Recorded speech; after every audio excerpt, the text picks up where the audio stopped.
Dangerous Assignment, starring Brian Donlevy as Steve Mitchell.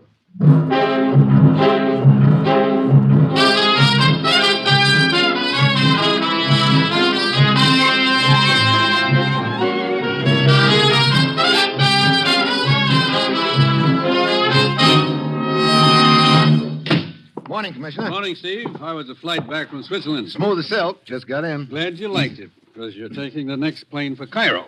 Cairo? You mean today? Look, I don't even have a clean shirt left. You can dunk it in the Nile when you get there. Oh, Ruth. Yes, Commissioner. How are you doing on Steve's plane ticket? I was able to get him space on the next plane. Takes off in an hour. Good. Oh, great. I haven't had a date for a week, and now you want to fix me up with a mummy. Steve, remember Sheik Haroun? Sure, he's an old friend of mine. He should be. What do you mean? About 5 years ago, I taught him to play poker, and he cleaned me. Well, as you know, the Sheik controls a territory on the edge of the Sahara. He has a walled city there. Yeah, I was there once. Quite a joint. We think there's uranium ore in his territory. Oh. You don't think the Sheik's making himself an A-bomb, do you? No, but we do know that 6 months ago we concluded an agreement permitting representatives of several countries to explore and develop the area. That agreement expires next Wednesday, and the Sheik has suddenly refused to renew it or even see our representatives. Yeah, sound like someone upped the ante, huh? Yes. Apparently, these other interests have the inside track with him right now. We want you to change all that. Oh, great. Sounds like a cinch. Where is the Sheik now? In his walled city? No. According to our information, he's staying on his houseboat in the Nile at Cairo right now. Steve, get to the Sheik. What you say to him is up to you, but it's vital that our agreement with him be renewed. Well, that's it. You got your assignment, Steve? Yeah, I know. Good luck.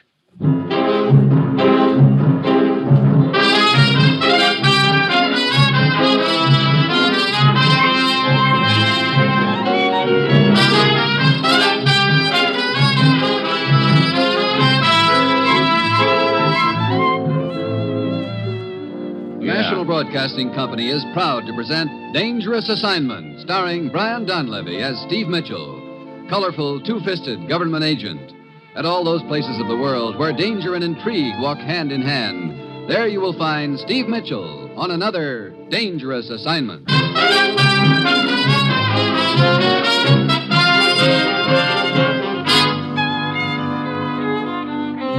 Yeah, this assignment's really a cinch.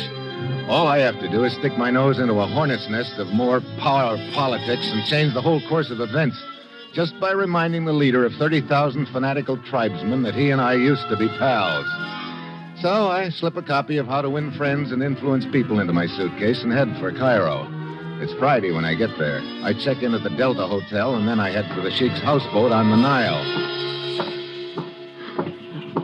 Stop where you are, Effendi. Huh? You cannot come aboard this boat. Who are you? One of the Sheik's guards. Look, tell the Sheik that Steve Mitchell is here. The Sheik will see no one. Who's that guy up on the deck? That is Ahmed, the Sheik's confidential secretary. Look, Ahmed. I warn you, do not set foot on this boat, or it will be the Air Guard's unpleasant duty to shoot you. Guard! Oh, good afternoon, Mikan. Has the Sheik changed his mind about seeing me? No, I'm afraid not, Mikan. But surely he will see me. I am sorry, but I have my orders. The Sheik will see no one. Now, please leave, both of you, at once. Very well. Okay, but I'll be back. I would not advise it, Effendi. Well, looks like you didn't have any better luck than I did. Say, your face seems familiar. I am Mikan. I was once the chief's trusted lieutenant. I thought I recognized you. I'm Steve Mitchell. Steve Mitchell, of course. It has been a long time. Yeah. Hey, what's going on anyway? I wish I knew Mitchell. Up until last week, I enjoyed the Sheik's complete confidence. But suddenly, everything has changed. Shake up in the tribe, huh? Now he will not even see me.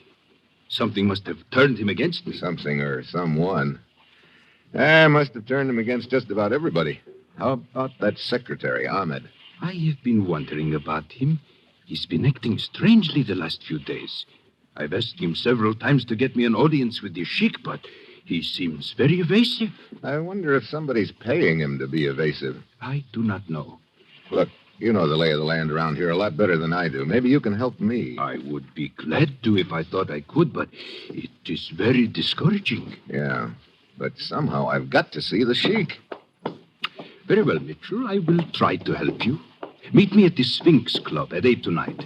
Perhaps I will have thought of a plan by then.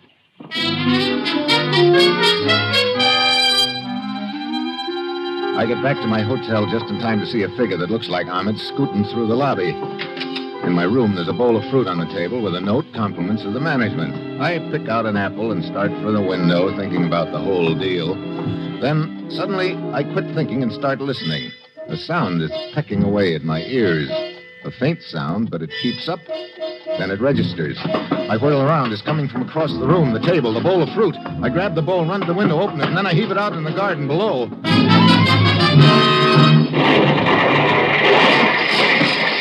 The concussion knocks me back. I can hear a couple of windows breaking. I run downstairs to the lobby. The clerk is waving his hands in the air. What happened? That explosion. That explosion was meant for me. A little thin-faced man scooted out of here a minute ago. Yes, he took a taxi. Oh. Is this hotel the driver's regular stand? Why, yes, it is. Look, I've got to meet a guy at the Sphinx Club in a few minutes. When that cab driver returns, send him over there.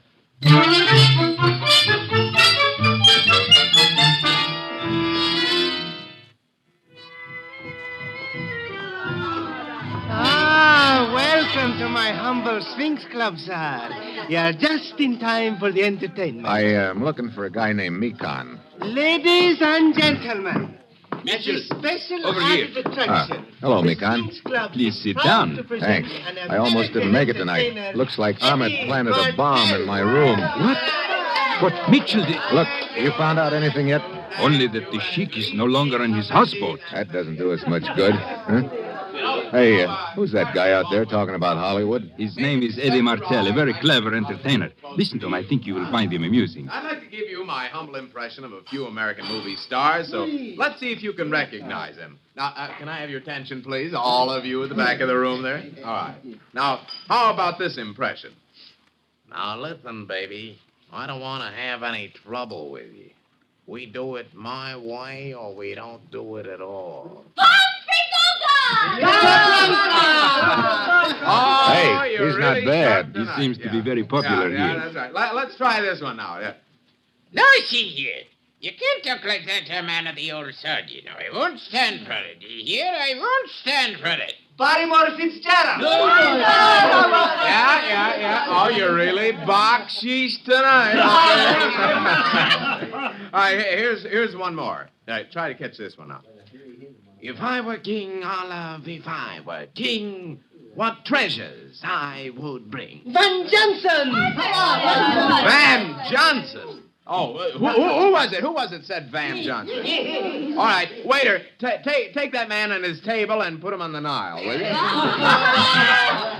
I think that's about all for now. Thank you very much. I'll be back for the midnight show with more of them, and I'll see you later. Well, looks like he's heading for our table. Hi, chum. You know, I can spot an American a mile away, and I always have to stop and say hello. Have a seat. Thanks. Eddie Martel's the name. Steve Mitchell. This is Mikan. Hi. Allow me to compliment you on your act, Mr. Martel. Yeah, it's pretty good. It's just an act. If you got it, you can impersonate almost anybody.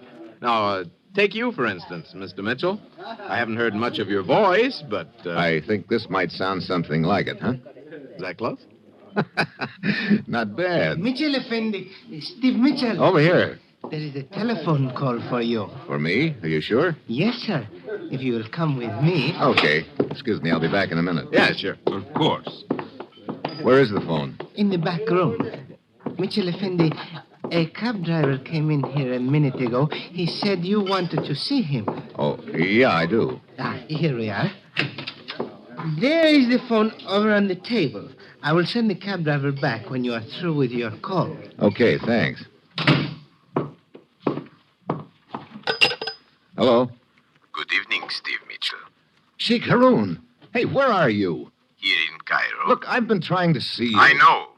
I have been kept informed as to your movements. That mining agreement expired. I am well aware of that, but I have no intention of renewing it. I intend to make other arrangements. Look, won't you at least let me talk to you about It it? will do no good, Mitchell. And let me advise you for the last time to let the matter drop. If you do not, if you persist in interfering, then I cannot be responsible for the consequences. Look, forget that I once saved your life. Just remember, I taught you to play poker. Now, at least you owe me a chance to Goodbye, talk. Mitchell. Later tonight, I'm returning to my walled city. Wait a minute. Oh, great. Mr. Mitchell, sir? Huh? Oh, are you the cab driver? Yes, sir. The hotel clerk said you wished to see me. Yeah. You picked up a little thin-faced guy named Ahmed in front of the hotel about an hour ago. Where'd you take him? I have written the address on this piece of paper, sir. Oh, thanks. Here, this is for your trouble. Thank you, Yeah, sir. after I Thank close you. here, I'll be heading for the States again, I guess. I imagine it will seem good to get back home. Oh, Mitchell. Hey, Martel, Huh? how'd you like to make a few extra bucks? You kidding? Is it honest, and who cares? I think I might have a little job for you in a few minutes. Yeah, okay. See you in my dressing room, okay? That's a deal. What is this all about, Mitchell? Look, Mikan, that phone call just now was from the Sheik. What? Where is he? Somewhere in Cairo, but he's leaving for his walled city. That means we've got to act tonight. But I still do not understand what you wish with this Eddie Martel. Look, he's an impersonator. He could imitate my voice on the phone. Imitate your voice. That's right. I want Martel to call Ahmed, make believe he's me, and tell Ahmed I know he planted that bomb and I'm on my way over to settle things with him. But what will that accomplish? Well, I'm going to be right across the street from Ahmed's place when he gets that call. If he's working under the Sheik's orders, he'll probably get panicky and run to the Sheik. I'll follow him. If he's working for somebody else, he'll probably run there. I'll still follow him. I see. Well, I hope it works. In the meantime, Mitchell, I will continue my efforts to see the Sheik. Okay. If you do locate him, tell him I know I'm trying to fill an inside straight, but I think he owes me at least a chance to draw to it. I do not think I understand your message, Mitchell. Maybe not, but I think the Sheik will. Well, I'll see you later, Mikan. So I make the deal with Eddie Martel to call Ahmed at 9. I pay the guy across the street $5 to let me roost on his roof. It's a good spot. I can look right into Ahmed's room. At 5 to 9, a girl comes in. She's wearing a red dancing skirt. She and Ahmed seem to be talking about something pretty important. 9 o'clock comes. 9:15. Still no phone call. I wait until 9:30, and by then I'm sure something has gone wrong with my plan. I go back to the Sphinx Club and head for Eddie Martel's dressing room. There's a man standing in front of the door. What do you want? I want to see Eddie Martel. Why? Who are you? Steve Mitchell. Now, look, if it's okay with you, I want to see Eddie Martel. Is he in the dressing room? Yes. And it is quite all right with me if you wish to see him, Mr. Mitchell. There he is. Oh, brother. Not a very pretty sight, is it? Well, I guess he won't be impersonating anybody from now on. Now, please tell me why you wish to see Eddie Martel. What is it to you? Oh, allow me. I am Lieutenant Abura of the Cairo Police. Well, Lieutenant, as long as we're laying credentials on the table, here are mine. I see. Why are you in Cairo, Mr. Mitchell? I've been trying to see Sheik Haroun. You think the Sheik is involved in this killing? It looks like it. His boy Ahmed planted a bomb in my room. I see. Mitchell, you are aware of Sheik Haroun's power. Are you prepared to confront him with an accusation? No, I'm just trying to confront him, period. Without more evidence, I cannot help you. All right. I think I know where I can get the evidence. The hard way. The Sheik's secretary, Ahmed. Come then. Let us pay him a visit.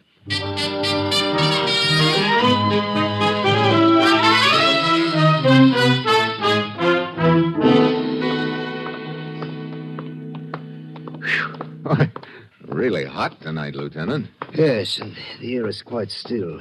These weather conditions usually signify the start of the Kamseen. Kamseen? What's that? A blinding sandstorm from the Sahara. Oh, fine. That's about all I need right now, a nice sandstorm. Well, here we are. This is Ahmed's rooming house. His room is right here in front. Mitchell, Yeah? we will enter without knocking. I suggest you be prepared for anything. Yeah. Hey, wait a minute. Look, there on the floor. Yes. This is Ahmed. It was Ahmed before he collected that slug. Well, Lieutenant, now do we see the Sheik? Yes. Where is he? Somewhere in Cairo. Mikan may be able to help us. Mikan? Yeah, he was the Sheik's second in command. He's checking some places the Sheik might be here in town. Hey, wait a minute. There's one other. Who is that? The dancing girl in the red skirt who came to see Ahmed while I was watching his room. I've got to find her. Mitchell, do you realize how many dancing girls there are in Cairo? Sure. Be like trying to find one tree in a forest, I suppose. But it's all I've got to go on right now. Oh, I'll check with you later, Lieutenant.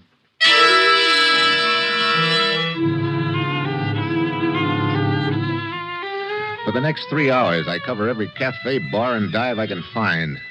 I see a lot of dancing girls, all shapes and sizes. Quite a few are wearing red skirts, but none of them's the one I'm looking for. The sandstorm has started by now, and it's really a beaut. Finally, I give up and head back to my hotel room. I open the door, and there is the person I'd just been turning Cairo upside down to find, the girl in the red dancing skirt. The gun looked very businesslike, but she was trembling. Close the door, Mitchell. Okay. So I'm next. First Ahmed, now me. I was Ahmed's sweetheart. You took a pretty funny way of showing it. I did not kill Ahmed. You did. Hey, look. This is a neat cover-up, if it works. I saw you go to his room a little earlier this evening. He was alive when I left. What makes you think I killed him? I knew he was trying to see you. I thought he was trying... They did not put any bomb in your room. He wanted to tell you that the Sheik was gone. The Sheik is gone? But what did he... Hold it. What? The picture on the wall behind you is moving. Hey, a gun barrel. Get down! The slugs tear into the rug beside us. I dive out into the hall and head for the next room. The door's locked. By the time I batter it down, the room's empty. I hear someone pounding down the fire escape. I stick my head out the window, and the wind promptly blows a cupful of sand in each eye. Can't even open them for a minute, let alone see who the sniper is. I go back to my own room. The girl is gone. Oh, now I'm right back where I started from with a handful of nothing. I call Lieutenant Abura. He and his boys give the room next door a thorough going over. I'm waiting for him in his office when he finishes.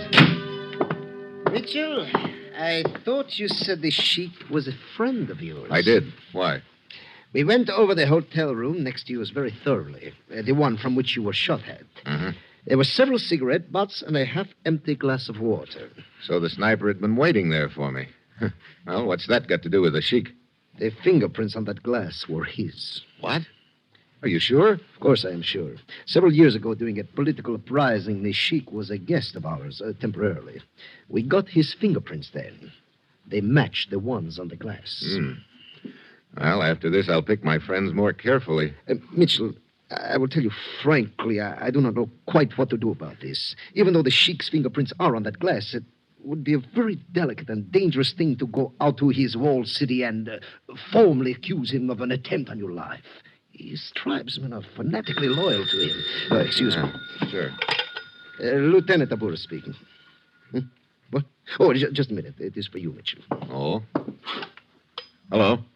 This is Mikan, Mitchell. I've been trying to get in touch with you. Yeah? They told me at your hotel that you were at police headquarters. Anything new? I covered all the places I thought the Sheik might be. About 2 hours ago, I saw him come out of one of them. Did you get a chance to talk to him? Only as he was getting in his car to return to his city. He would not listen to me. He said your mission was hopeless. What did he say when you gave him my message about drawing to an inside straight? Nothing. I'm afraid he did not understand it. I see. Well, thanks for the try, Mikan. Lieutenant, I just had a thought. I know it's a tough proposition to get into that walled city if you're not welcome, but what happens in a sandstorm like this? Why, during the come scene, everyone remains indoors under cover. Only a fool would venture out into it. That's what I mean. Let you and me be a couple of fools. Oh, Mitchell. But to make sure, we're going to have to pay a visit to the Sheik in his walled city. What Ahmed was... Make sure, we're going to have to pay a visit to the Sheik in his walled city. There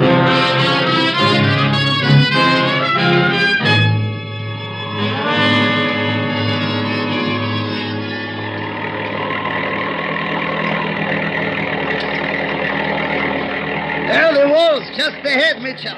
Yeah, come on. I hate to think of what this sand would be doing to our eyes if we didn't have these goggles. So do I. Well, the gate is closed. There's no sentry on duty. Appears you were right about the sandstone, Mitchell. The city may be unguarded. Yeah, come on, let's find a place to climb this wall. It's too high to jump, about 12 feet. Mitchell, many things about this I do not understand. Me too. But I think it's beginning to fall into place. Hey, wait. There are a few missing rocks in the wall here. Maybe I can get enough for a handhold. I'll give it a try. Mitchell, be careful. The guard sees you on the wall, he will shoot instantly. Yeah, I know. Here's another hole. Can you reach the top with your hand? Yeah. I got a hold of it now. As soon as I pull myself up, I'll give you a hand. Hey, I got a hold. Yes. Can you reach my hand? Yes. Here you go. Oh, thank you. Okay. We'll drop down just inside the wall here. I'll go first. Come ahead. Very well. This wall shelters us from the wind a little. Yeah. Now, look. There's a secret entrance to the Sheik's chambers. He showed it to me when I was here 5 years ago. Where is it? Right around the corner of that building over there, I think. Now, we'll be crossing about 20 feet of open space, but we've got to take a chance. You ready? Yes. Let's go. Mitchell, we have been seen. Yeah. Get behind the corner of the building here. Come on. Here we are. Now, you press one of these rocks, and it's supposed to open the door. Hurry, Mitchell, hurry. I've got it. Quick. Get inside. Okay, pull the door shut behind you. I cannot see a thing. Turn on your flashlight. Good. Now, up this flight of stairs. This leads to the Sheik's chambers? Yeah. That guard who saw us, he will... We're taking a chance that he doesn't know about that secret entrance.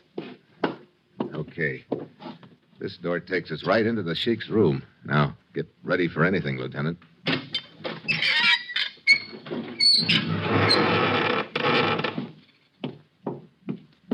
Mitchell, the room is empty. No, I don't think it is.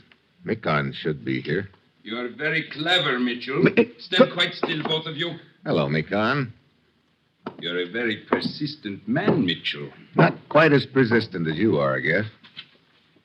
How did you know? If you'd known anything about poker, I might never have caught on. But when you told me the Sheik didn't understand my message about drawing to an inside straight... That does not matter now, it all Mitchell. fell into place after that. But, Mitchell, where is the Sheik? I think I know that, too. But he talked to you at the Sphinx Club. No, that was the impersonator, Eddie Martell. I thought I was going to use him, but Mikon beat me to it. But the Sheik's fingerprints in the hotel room. I guess it wasn't too hard to place a glass with those fingerprints there. Huh, Mikon? We're wasting time. The point is, both of you know too much to live. Abura, keep your hands inside. Watch out, Lieutenant. I warned you! Abura crashes into the... Why don't you call for help, Mikon? Or maybe you don't want any of the tribe to know what's in that pit. You are quite right, Mitchell. This is a matter to be settled between the two of us. I start circling in the dark. I know Mikon's across the pit, but he doesn't know which side I'm on. Then a finger of light stabs at him from the floor. Abura was still alive. And it turned on his flashlight. Mikon shoots out the light, but in the second it is on, I located him. He is standing on the other side of the pit with his back to it. That's the one direction he isn't expecting me to come from. The pit's about 10 feet across, but I know it's my only chance. I get a running start and dive across the pit at Mikon. Mitchell! Lost your gun, huh? I do not need it. There's enough strength in my arms. What are you doing? Just a hammerlock, buddy. Now we'll see how you like the pit. No, Mitchell, the pit. No. Please, Mitchell, do not drop me. Don't worry, Mikon. I've got a hold of you by one hand. I want to keep you nice and alive. Do not let go of me. Do not let go. Mitchell. Yeah, Lieutenant. Breaking down the door. Good.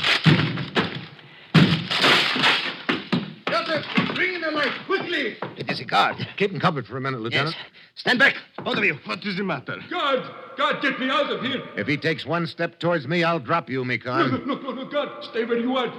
Mitchell, I'm slipping. You'll slip more than that if I let go of your arm. Hang on to me. Sure. Just tell these guards what you did with the Sheik. No, no, guards, do not listen to him. Pull me out. Okay, Mikan. I'll just let go of you and then... No. Go on, open up, spill it. What is this about the Sheik? You told us he was ill, Mikan. Start talking or you'll be right down there with him. The Sheik is dead. Dead? Keep talking. I killed him. What? Okay, guard, help me pull him out. You got a hold of him? Yes. Here we go. God, listen to me. It was not the truth. What I just said, I did not... He's all yours, guard. And if you'll check the bottom of that pit, I think you'll find what's left of the Sheik. No. Come, Mikan. Let me go. You shall help me with him. I tell you, it is not true. I understand that. You must believe me. How are you doing, Lieutenant? Oh, I will be all right. It is a shoulder wound. Good. And you? Oh, I'm okay, except my right arm feels about 3 inches longer than my left.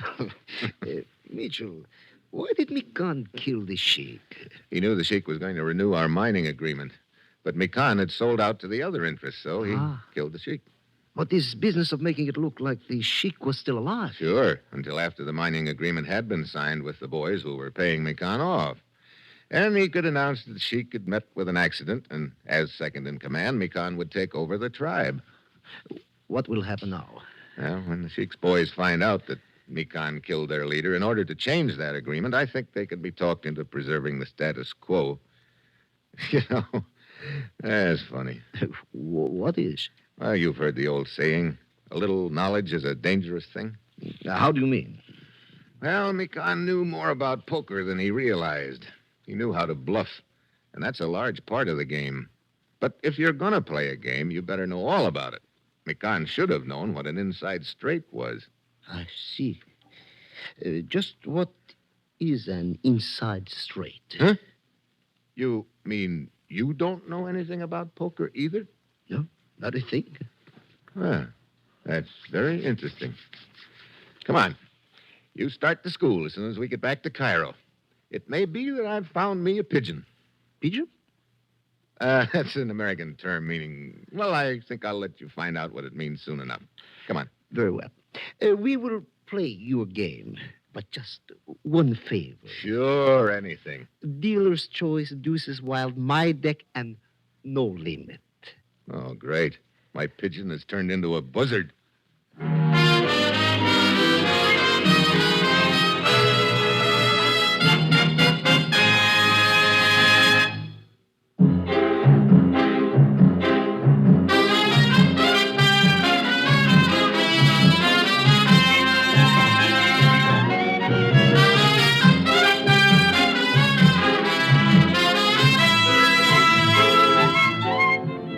You have just heard another episode in the exciting new adventure series, Dangerous Assignment, starring Brian Donlevy as Steve Mitchell. Dangerous Assignment is written by Bob Reif, with music by Bruce Ashley, and is directed by Bill Karn. Be with us again next week at this time when Brian Donlevy, starring as Steve Mitchell, will embark on another dangerous assignment.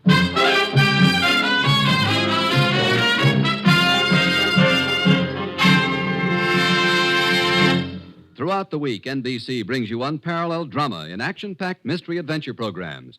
Tomorrow, hear Big Town with crusading editor Steve Wilson fighting crime and viciousness. On Wednesday, listen to the champion of the people, Mr. District Attorney, in a fast-moving 30 minutes of action drama. And Big Story with a true tale from the front pages of America's newspapers. Richard Widmark is a merchant seaman on Cavalcade. Tomorrow on NBC.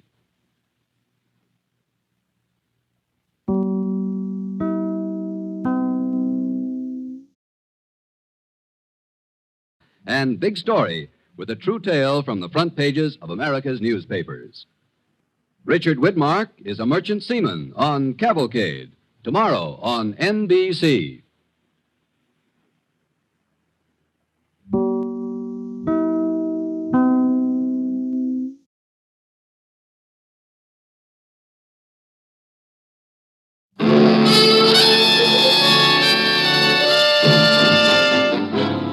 Dangerous Assignment, starring Brian Donlevy as Steve Mitchell.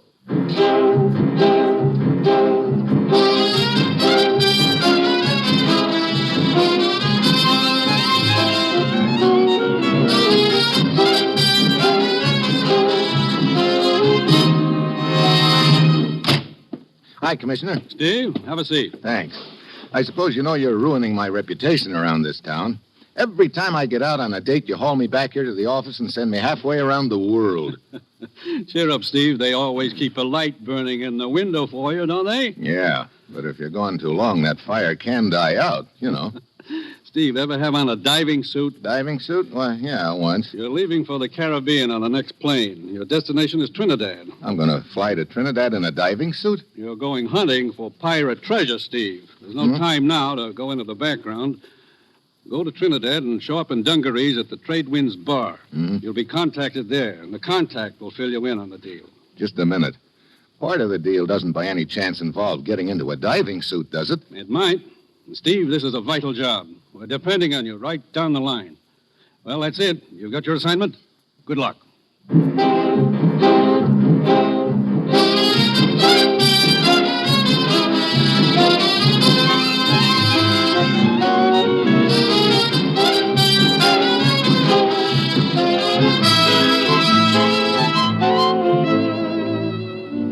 In a moment, tonight's story of Dangerous Assignment, starring Brian Donlevy as Steve Mitchell, colorful, two-fisted government agent. But first, a message from the Ford dealers of America. The 1950 Ford has everyone talking.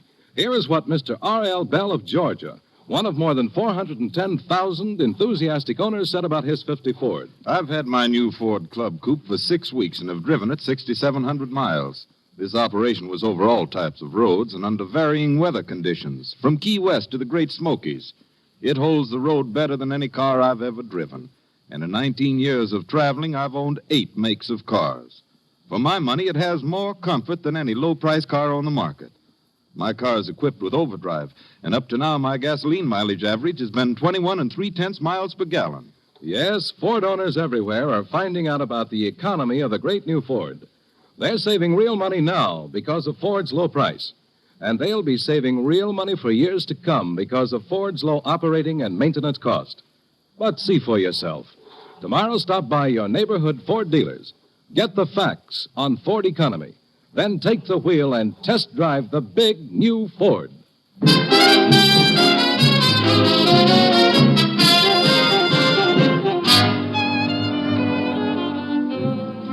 Well, this assignment tops them all. Usually I have at least an inkling of what I'm supposed to do, but here I am heading for Trinidad, and all I know is I'm supposed to meet a guy in the Trade Winds Bar. It's a hot Tuesday afternoon when I get to Trinidad. I change into dungarees at the hotel and head for the Trade Winds Bar. It's a real keen joint. A bunch of rickety tables, a calypso singer, a battered-looking bar with a drunk sprawled on it, and behind the bar a fat gent in a dirty apron. All right, name it, brother. Beer. Coming up. Hey, sailor, aren't you? Yeah, but out of a job right now. Just drifting. Here you are. Bartender, hey, bartender! Oh, I'm coming. Hey, mister. Huh? Buy me a drink, will you? You look like you've had too much already. You better go back to... Hey, wait a minute. Joe Wilkins. Yeah. Commissioner told me I'd be contacted here, but he didn't mention you. I've been working on this case for 6 months now. Oh. I've managed to establish an enviable reputation as the leading drunk in Trinidad. Oh, my poor liver. What's the deal? Underwater demolition. You know what a job it did for us during the war, Steve. Yeah, the Navy frogmen. Yeah. Well, about 6 months ago, a group of civilians with government cooperation developed a revolutionary new explosive technique. They came down here, rented a boat, and made their tests. We're sure of that much because they radioed in that they were on their way back, and that's the last we ever heard from them. What happened? We don't know. Boat apparently sank. Any survivors? One, deckhand named Griggs. He disappeared before I could get down here.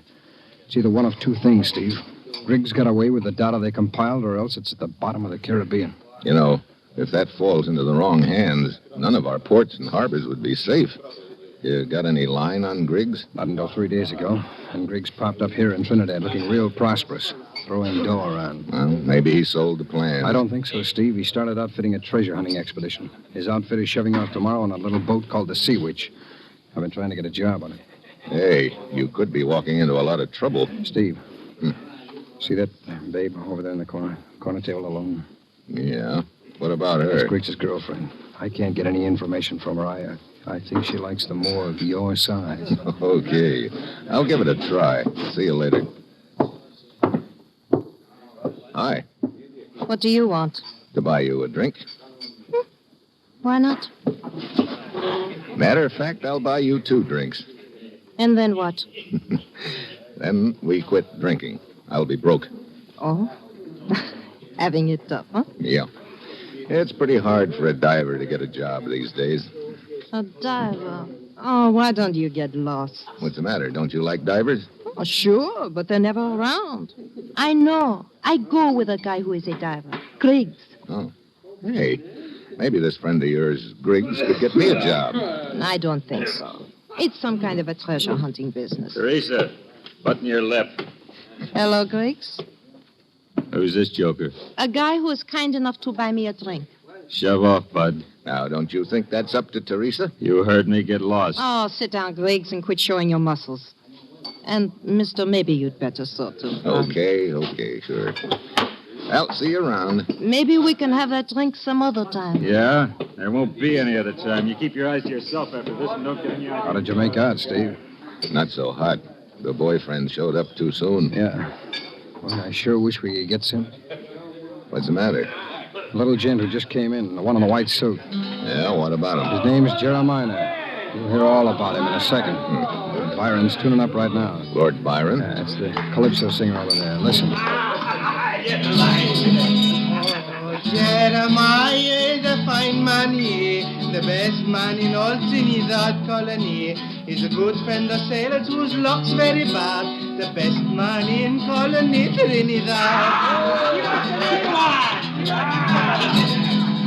A wristwatch, a ring, or a curio. For this Jeremiah will lend much dough. He will find you a job for a modest fee, the savior of suffering humanity. He saves the sailors from a cold, cruel fate and charges a very low interest rate. Oh, Jeremiah is a fine man, he, the best man in Trinidad colony. And now you know who Jeremiah is. Yeah. Hey, he just slipped that calypso singer some dough. Sure, that's the deal. Well, what do you know? Singing commercials in Trinidad yet. Wait a minute. That song said something about getting jobs for sailors. Sure, that's right. That's the angle I'm working on with him. You mean you're trying to get him to put you aboard the boat Griggs is sailing on? Yeah. Oh, watch it, Steve. Jeremiah's heading this way. Right. Oh, Joe. Huh? Joe. Oh, hello, Jeremiah. How can I help you start a new life if you spend all the money I'd lend you on cheap whiskey? Oh, I tried, Jeremiah. You know how it is. You must be firm, Joe. You must turn over a new leaf. No. The ways of sin lead but to the grave or the drunk tank. And then how could I ever get back all the money I've invested in you? Work. That is the answer for you, Joe. Work. Yeah. Nobody will give me a job. That's not true any longer, Joe. I have gotten you a job. Huh? On the Sea Witch. You sail tomorrow morning. Hey, you kidding me? Of course not.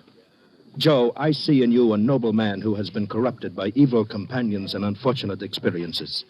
I believe in you, Joe. I believe that you will straighten out and take your rightful place in the world. So, I have gotten you a job to help you. That's pretty nice of you, Jeremiah. It was not easy, mind you. It is a small boat with a small crew, some sort of treasure hunting expedition, I believe. Now, just sign this little slip of paper, if you will, please. What is it? Well, the customary agreement, which gives me a small percentage of your wages in return for the trouble I've gone to on your account. Hey, you call 20% small? Why, Joe, after all I've done for you, how can you quibble about such a trifling amount? Okay, Jeremiah, I'll send it. Just give the skipper this card, Joe. That will identify you. Okay. Well, I must be going now. I have to meet this other deckhand, Nick, and give him a card also. Thanks again, Jeremiah. When a human being is in need, Jeremiah will not be far away. Steve? Yeah, I heard it all. Come on. What? We're going to follow Jeremiah.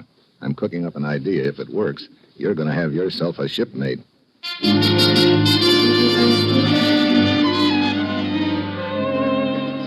We follow Jeremiah to his office near the waterfront. We wait down the street. Pretty soon, the sailor goes into the office. He's walking like he had quite a few drinks under his belt. In a few minutes, he comes out again, and he's putting one of Jeremiah's cards in his pocket. Come on, Joe. Here he comes. Start walking. Hey. Sorry. Why don't you look out where you're going? Same to you, bud. Now, break it up. It was just an accident. Hey, didn't you just come out of Jeremiah's office? Yeah, what's it to you? Oh, I was just wondering if he was there. I gotta find out some more stuff from him about this boat I'm shoving off on tomorrow morning. Oh, the Sea Witch? Yeah, why? Looks like we're gonna be shipmates. Yeah? Hey, you sailing on it too, huh? Ah, my name's Joe. Oh, Nick's mine. Ah, this is Steve, buddy of mine. Hi. Hi, Steve. Hey, this calls for a drink, huh? Yeah, I could use one. How about you, Nick? Sure, I can always use one. And this is our last day ashore, too. Come on, let's go.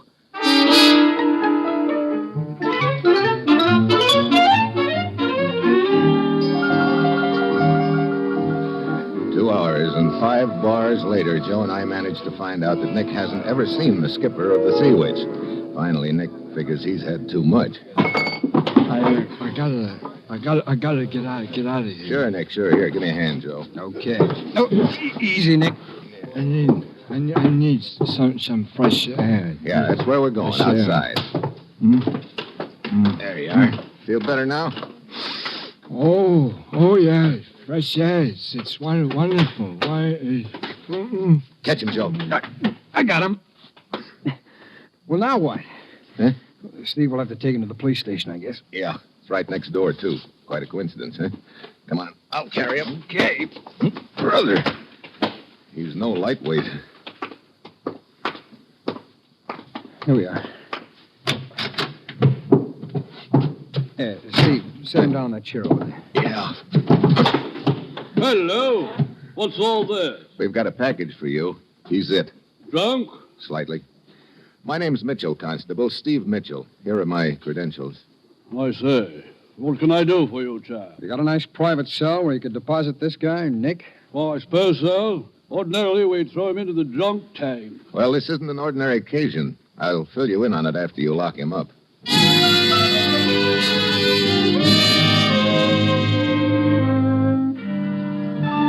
I get Jeremiah's card off Nick.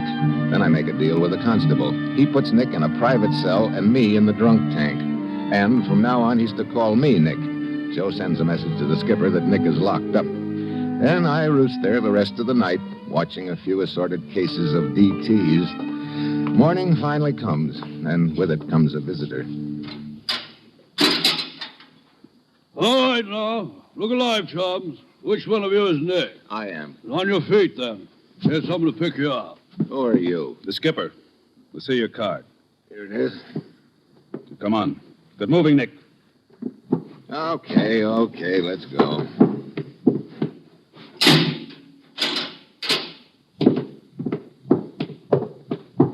Nick, if I wasn't short-handed, I'd let you rot in a drunk tank. Simmer down, will you?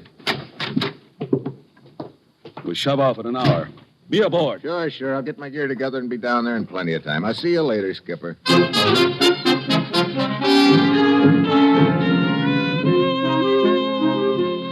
I start down the street in one direction, the skipper goes in another. I wait until I'm out of his sight, then I double back and head for Joe's rooming house. I turn a corner just in time to see the skipper going inside. But the skipper isn't even supposed to know Joe, let alone where he lives. That means just one thing. There's been a leak. I shift into high, but just as I get to the door, I head for the rickety stairs, but a door opens above, and Joe staggers out into the hall. Steve!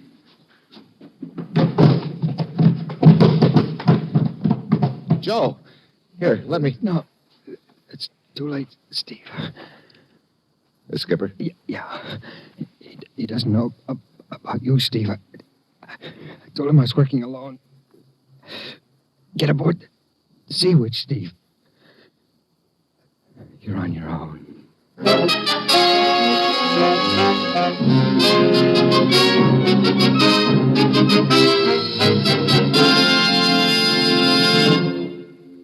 In a moment, you'll hear the second act of Dangerous Assignment, starring Brian Donlevy, after this brief word from the Ford dealers of America.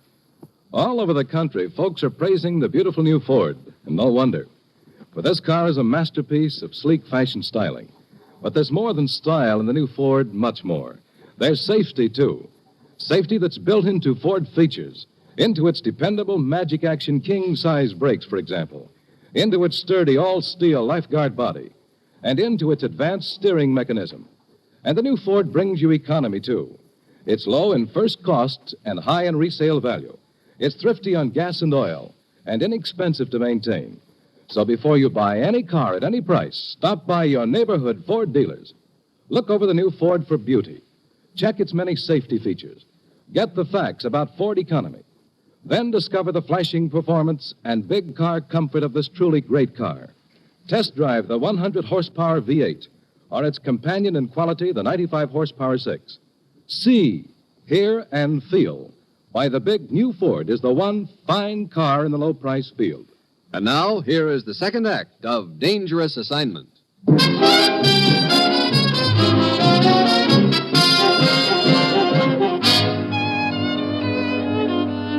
Yeah, I'm really on my own now. Joe's dead. I know the skipper killed him, but I can't tip my hand yet. I have to play it close to the chest. So I go down to the waterfront and get aboard the Sea Witch. Get forward and help Griggs with the lines. We're ready to shove off and we're short-handed. Some rum-dum named Joe didn't show up. Hey, just a minute. What's the matter, Griggs? You're the guy who was making a play for my girl at the Tradewinds bar yesterday. So what? So, what are you doing aboard? Same as you, Buster. I'm sailing on this tub. What? Look, Skipper, get this guy off. You look. I'm the skipper. I run this boat. Yeah? Well, don't forget I'm the only guy who knows where to take this boat. Griggs, you're getting paid for this job, same as I. And the boss says this guy goes. Now, shut up! Sorry, Griggs. Okay. But just remember, I don't like you. That's tough. Yeah, it could be. Now, break it off, both of you. Get busy with those lines. Hey, you, Lord Barn. Yes, Skipper? Hey, that Calypso singer going along, too? Yeah, he's a pretty good deckhand. Now, get that engine started. We're shoving off.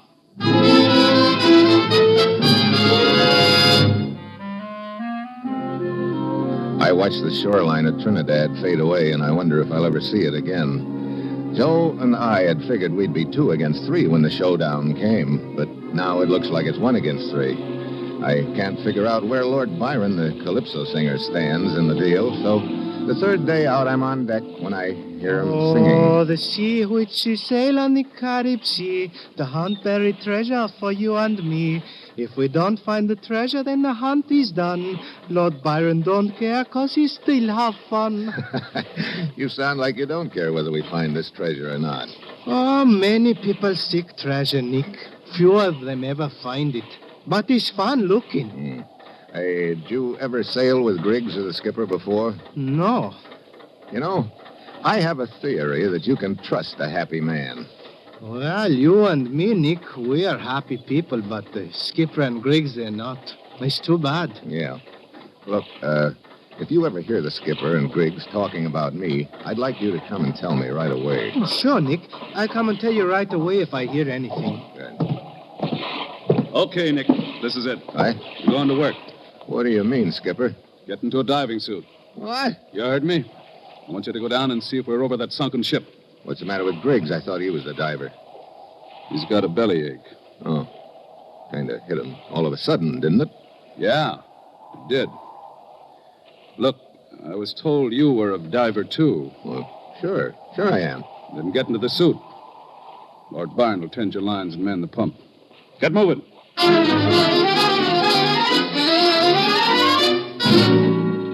I don't like it. It smells like trouble all of a sudden, but there's nothing I can do. I get into the diving suit. They fasten the helmet over my head, and Lord Byron helps me over the side.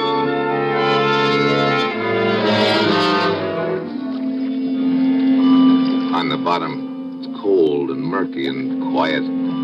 I poke around for about 15 minutes, but I can't see the sunken ship anywhere. Lord Byron, you better haul me up. Lord Byron. He's busy, Nick. I'm handling your lines now. Oh, well, Skipper, I can't spot that hulk anywhere. Can't be far. Well, it isn't here. How about hauling me up? You getting enough air, Nick? Yeah, but keep it coming, huh? Sure, Nick. Sure. haul you up now, but I want you to keep your suit on. We'll move on a couple of 100 yards, and you and Griggs will go down again. Griggs? I thought he was sick. He feels okay all of a sudden. Let's see.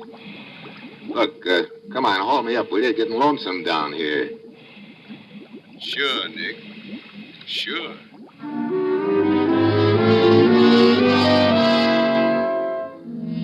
I'm sweating plenty inside that suit on the way to the surface.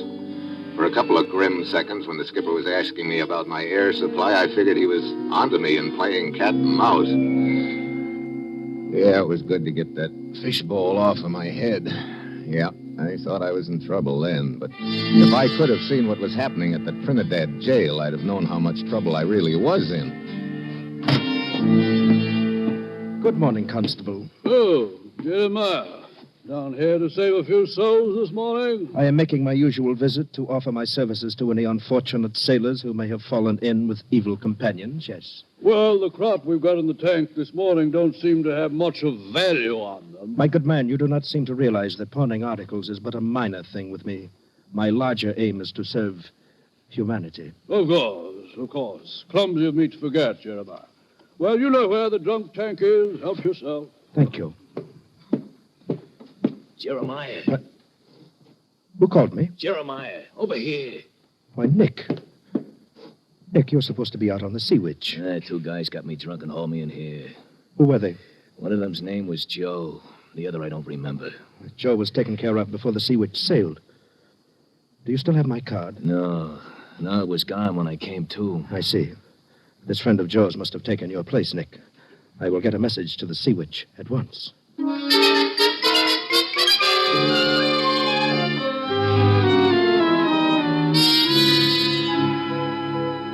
You all set, Nick? Yeah, I guess so, Griggs. Where's the skipper? Up in the radio shack. There's a radio message coming in. Lord Byron here can let us down and handle the pump. Sure, Griggs. Okay.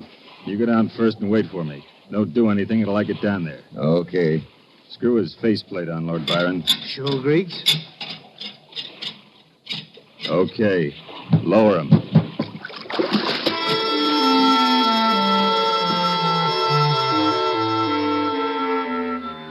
This time we've got the right location. I land right on the sunken ship. It's lying on its side. Griggs comes down after me and drops into a hole in the side of the ship. In a minute, he crawls out with a waterproof container. The underwater demolition data we're both after. Then he stiffens and seems to be listening to something. Divers' phones are on separate lines, so I can't hear what Griggs was listening to, but suddenly Lord Byron is singing into my phone. Oh, there were once two men in the diving suits, and one of them's in trouble, you can bet your boots. The bad man is holding a knife very tight. The good man had better begin to fight. Great time to be singing. Then suddenly it registers. It's more than a song, it's a warning. I turn around just in time to see Griggs bringing his knife through the water toward my diving suit. From then on, it's like a slow-motion movie. I manage to get my hand around his wrist in time, and I start inching him back toward the hole in the side of the ship. We sway back and forth for a few seconds. Then I finally get my shoulder against him and shove. He topples over into the hole. There's slack in his cable. I take a turn around the beam. Then I fish my own knife out of my belt and cut his phone line. Lord Byron, haul me up. He's a little unconscious right now, Nick. Whatever your name is. Huh? I just got a radio message about you from Jeremiah. Jeremiah? Oh, so he's the big boss. Yeah. It looks like that message came just in time. With you on the bottom, and me on the surface. I got news for you, brother. You're not coming up.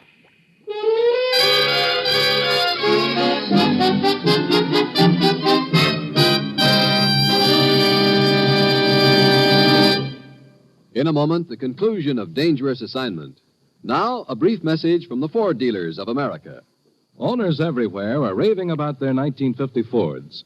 Here is what Mr. Clyde McNeely of Illinois, one of more than 410,000 new Ford owners, has to say about his 50 Ford. Being a metal plater, I naturally am interested in machinery and metals. I've realized for many years that Ford had a real power plant under the hood. Now that I own a 1950 Ford, I'm sold on it, particularly because of the engine and also because I like its style. It surprises me that the 100-horsepower V8 engine is so quiet. In fact, the mechanical features of the 1950 Ford are outstanding. Its power and quietness, the way it rides, the ease of handling, and its economy. Yes, ask any Ford owner how he feels about his big new Ford, and he'll tell you it's tops for performance and for comfort. But prove it for yourself. Drop into your neighborhood Ford dealers and test drive this great car. You'll be amazed when you discover how little it costs to buy, to run, and to maintain. Do it tomorrow. Test drive the big new 1950 Ford.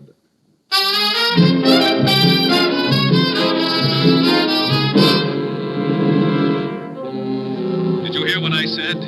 Yeah. Yeah, I heard it. But if I'm not coming up, neither is Griggs. What did you do to him? He's out of commission right now. No wonder he can't talk to me. Well, you won't be talking much longer either, Nick. I'm turning off your air. Now, look. So long, sucker. Wait a minute. If you turn off my air, I've still got time to open this container and scatter these papers you're after. You'll never get them. Yeah, you're just bluffing, Nick. According to Griggs, those papers are sealed in there too tight for you to do anything about in diving suit. I'm going to haul Griggs up and leave you there. Yeah? Well, just tell me one thing, Skipper. Yeah, what is it? You weren't on deck when Lord Byron lowered us. How do you know which liner is which? How do you know which one of us you're going to haul up? Not good enough, Nick. I know which phone I'm talking to you on, and I can see which line it's connected to. Maybe I had Lord Byron switch the phone lines when he let us down. Not a chance. Like I said before. So long, sucker. I played my last card, and he trumped it. I stand there with a sick feeling in my middle as I watch Griggs' line tighten with a jerk, and suddenly I know there's only one thing more I can do. Well, so you did switch phone lines on me, huh? Thanks for the tip, Nick. I knew if I jerked your line hard enough, I could get a grunt out of you. Now I'm sure which line to haul up. It had worked. Griggs' line slackens, and the skipper starts hauling me up. Halfway to the surface, he turns off the air. That's good. There'll be less air in my suit, and I can move my arms better. I let my body go limp and slump my head down below the faceplate in the helmet like I'm unconscious. I surface. The skipper holds me up on deck and unscrews the faceplate. Okay, Griggs. You'll be all right. You guessed wrong. Nick! Yeah, come on, Skipper. Let's bump heads. Oh. Nick, you okay? I tried to warn you. Yeah, that warning came just in time. Thanks, Lord Byron. When I get out of this suit, I'll untie you, and we'll haul up Griggs and head for Trinidad. And Jeremiah. Untie you? Jeremiah? You know, Nick, this almost sounds like a calypso song. Huh? Oh, yeah. Well, then, I might as well finish it. How's that thing go? Oh, Jeremiah was a fine man, he, until he sent his bad boys out to sea. They got all fouled up down near the equator. Now Stephen Lord Byron bring back the demolition dater. Nick, in the future, I had better sing the calypso. Yeah, maybe you had better.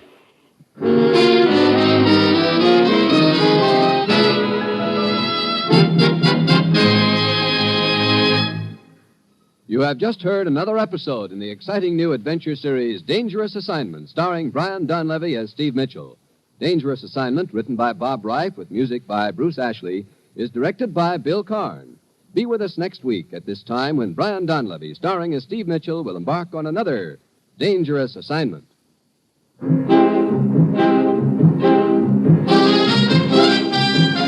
Tomorrow, be sure to hear Bob Hope and Fibber McGee on NBC.